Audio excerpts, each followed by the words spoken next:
крачка бе достатъчно. Сега пристъпвам, а искам да се върна. Кажи ми, че не знам къде отивам. Кажи ми, но знам и даже другите да спирам. Но как да им помогна? Като редом с тях ходя, лутам се и бродя. Вървя напред и огън докосва. Омъкът пред мен нежно доближава.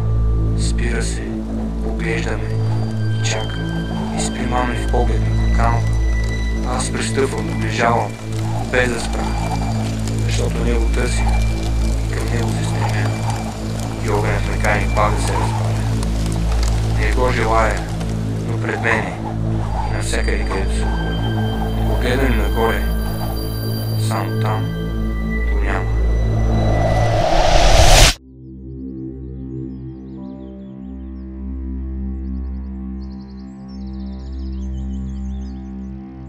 Нагоре. С това съм тук. Да събера последните къщите спомени и да потърся смисъл. Да погледа нагоре. Идвах тук често, когато бях чист. Връщам се с надежда, че спомените може да измият нещо. Но уви, дори и целият живец на това място не може да съживи сърце от пепел.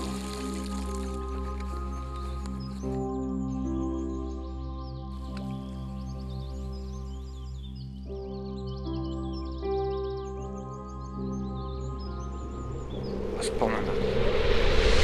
Той е избледнял.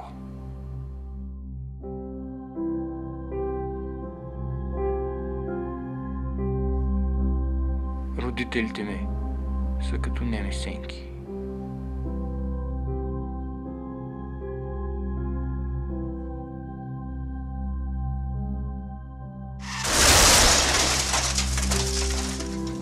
Пътувахме насам. Остана само болка. Идва внезапно и след това всичко се променя. Безвъзвратно. Но ако ни позволиш да те погълне, се събуждаш и осъзнаваш, че светът няма смисъл. Всичките ни стремежи са напразни, ако няма нещо повече, ако няма отговори. Кои сме ние? Защо съществуваме? Има ли Бог някъде там? Коя е тя?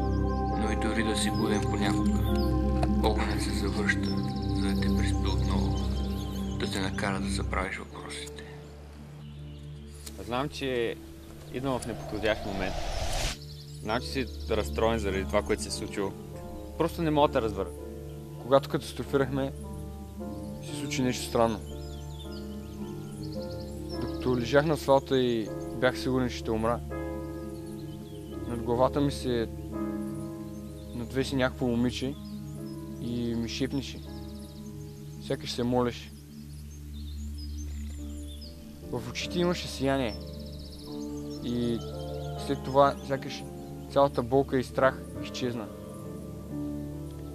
Мисля, че заради това оцелях. Сякаш беше решено от нещо. Именно за това идвам тук всяка година. Търся някакъв смисъл. Точно ти ли ми говориш за съдба и смисъл, бе? Точно ти си най-типичният пример за безсмислието на живота. Изгубил си родители си толкова рано. Това не е ли най-безсмисленото нещо? Дори да има някаква висша сила, въобще не е пука за нас. Просто се разкарай.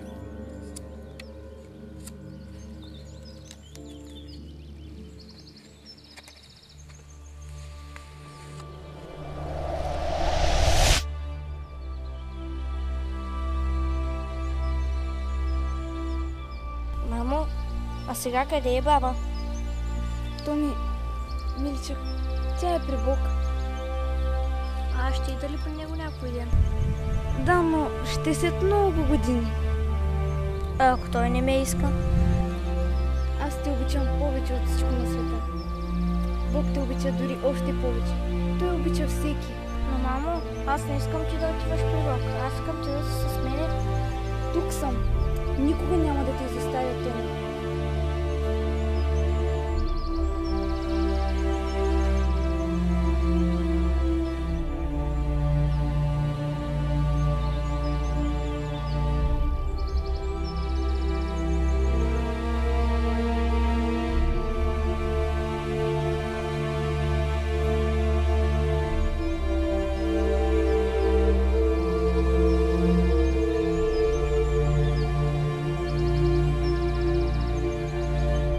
Точно ти си най-типичният пример за безсмислието на живота.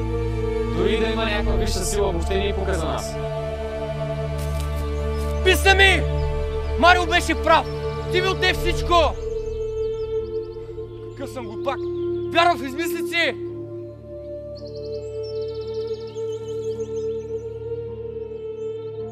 Стани, Томас.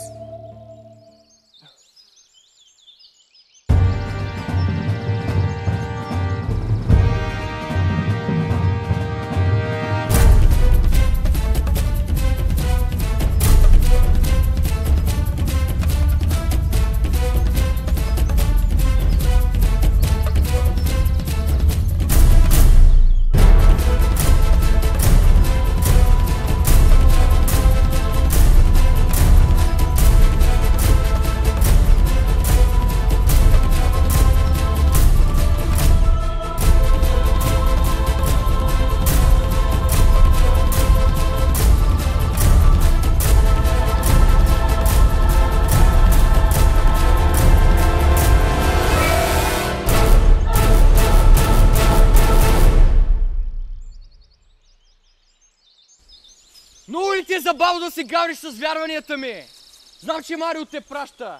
Кажи на дебелия, че другия път ще бъда по-точен с ножа.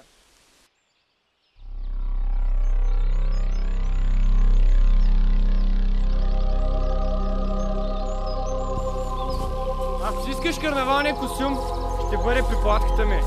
Но обещавам, ще бъде цял.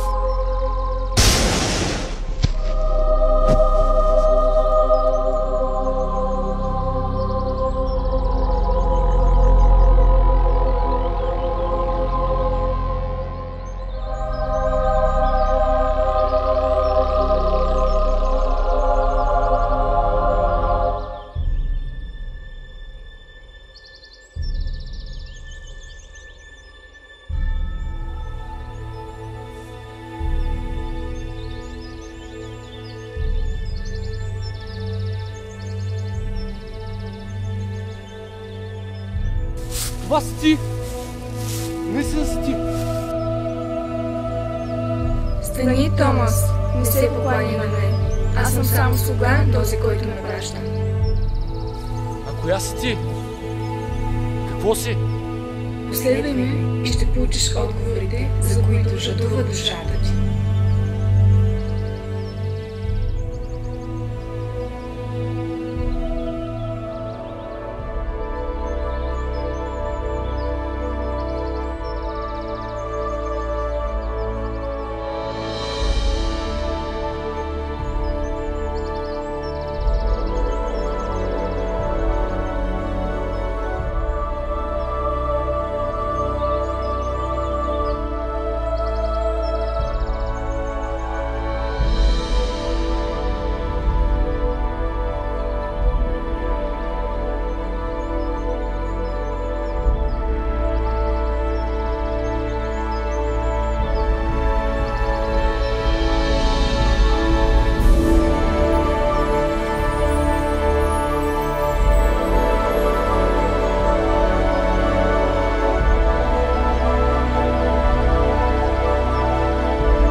Какво е това място?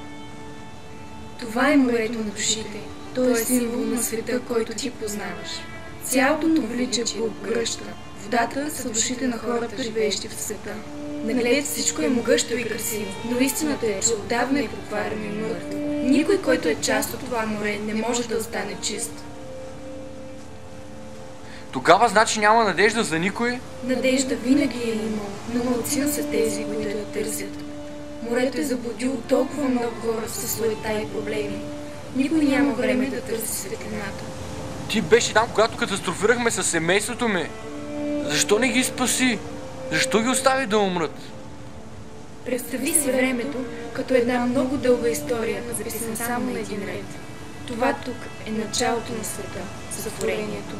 А това тук е настоящето. Твоят живот представлява само няколко думи от тази история. За теб те нямат смисъл, точно както смъртта на родителите ти. Но без твоя живот, тази история щеше да загуби смисъла си. До сега всичко в твоя живот е допринесло да се превърнеш в търсач на истината. А това нямаше да се случи, ако живееше като останалите си връстници. Времето ми тук изтече.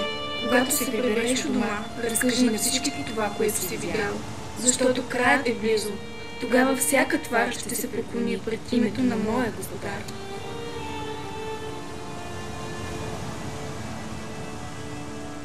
С Богом, Томас! Чакай, не скачай!